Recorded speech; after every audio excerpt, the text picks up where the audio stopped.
Langkah terakhir Tsania Marwa untuk perjuangkan hak asuh kedua anaknya.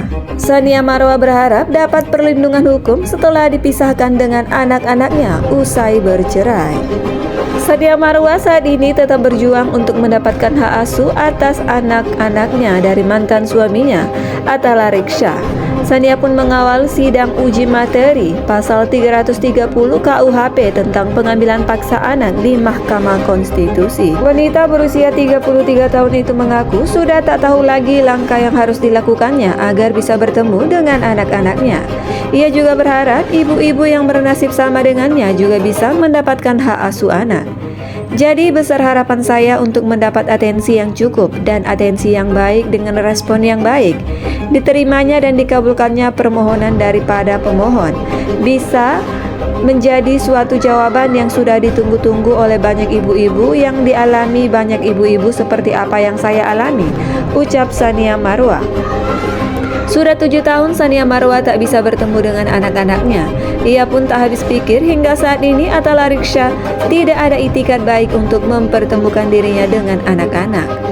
Kalau dikasih ketemu tidak ada, pun ketemu itu adalah usaha saya sendiri. Jadi tidak pernah ada itikat baik, tidak pernah ada itikat untuk menemukan. Itu sama sekali nggak ada, tuturnya. Tsania Marwa pun akan terus berjuang untuk memperoleh keadilan. Pasalnya, ia mengaku telah mengantongi bukti yang cukup kuat sebagai pemegang hak asuh anak yang sah. Kasus saya sampai PK loh. Ini satu lembaga yang mengeluarkan putusan harusnya berkekuatan hukum tetap. Jika tidak ada yang mengikuti dan tidak nurut, harus dapat sanksi pidana. Kami meminta keadilan. Kehadiran saya sekaligus mengawal kasus ini. Dengan hasil akhir nantinya, saya memohon doa ke semua masyarakat Indonesia. Saya ingin mengetuk pintu hati lembaga terkait, terutama MK, agar bisa betul-betul mengabulkan permohonan ini dengan hati nurani, karena saya orang tua meminta haknya, tegasnya. Melalui kasusnya, Tsania Marwa berharap ke depannya hukum Indonesia terkait hak asuh anak dapat berjalan lebih baik lagi. Saya bersuara untuk mewakili mereka semua, untuk semua yang pernah cerita sama saya lewat media sosial. Saya mendengar, saya membaca, dan ini salah satu bentuk dukungan saya agar ada perubahan di negara Indonesia, pungkasnya. Tsania Marwa telah hadir di MK sebagai salah satu korban perkara hak asuh anak. Meski mendapatkan hak asuh kedua anaknya, Tsania Marwa dipisahkan dari buah hatinya. Saya dalam sidang ini adalah saksi fakta.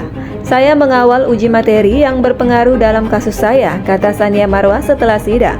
Sebagai pemegang hak asuh anak, Tsania Marwa merasa tidak mendapatkan kekuatan hukum tetap. Setelah pernikahannya dengan Atta Lareksha diputus cerai di Pengadilan Agama Depok pada 2017, Tsania Marwa mendapatkan hak asuh anak. Namun sampai sekarang, Tsania Marwa tidak bisa menemui kedua anaknya. Hak asuh anak tidak memiliki kekuatan tetap dan gak ada hukum yang melindungi. Saya mengalaminya, ucap Tsania Marwa. Di pasal 330 KUHP tentang salah satu orang tua yang membawa lari anak tidak bisa ditindak. Tsania Marwa berharap lembaga dan penegak hukum untuk memberikan keadilan ke siapapun yang memegang hak asuh anak. Tsania Marwa juga berharap Majelis Hakim MK mengabulkan gugatan uji KUHP 1946.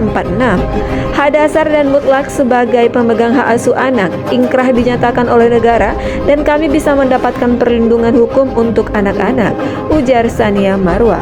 Tsania Marwa memperjuangkan pasal 330 ini karena ia ingin pemegang hak asuh punya hukum yang dilindungi. Nantinya, jika pasal 330 diterima, Tsania Marwa bisa melaporkan Atta Lareksha karena mengambil anaknya secara paksa dari dirinya sebagai pemegang hak asuh. Tsania merasa kedua anak-anaknya mengalami brainwash sehingga membatasi pertemuan dengan dirinya. Kalau anak-anak emang gak mau ketemu saya, kalau saya ketemu di sekolah ditolak dong, anak-anak kan bisa ngomong. Tapi ini alhamdulillah responnya baik, bahkan anak-anak saya bisa minta kado. Mau ulang tahun mau kado apa, saya rasa itu bukan penolakan ya, kata Tsania Marwa. Dan kalaupun misal anak saya gak mau ya, patut dicurigai. Kenapa? Karena saya dan anak-anak tidak pernah melakukan satu hal yang kekerasan, mau itu agresif verbal non-verbal. Tapi kalau anak saya tidak punya rasa keinginan itu patut dicurigai. Itu terkait pola asuh selama 7 tahun, lanjutnya. Tsania Marwa juga mengungkapkan ia dilarang mengirim makanan untuk anak-anaknya. Ketika ia ingin mengirim barang itu juga diseleksi oleh pihak Atalarik. Kalau makanan, saya sudah dinyatakan tidak boleh kirim makanan. Tidak tahu alasannya kenapa. Kan lucu, saya kasih racun kan nggak mungkin. Makanan itu tidak boleh mutlak. Kalau barang-barang, pilih-pilih, sudah lama aturannya. Jelas pesinetron tersebut.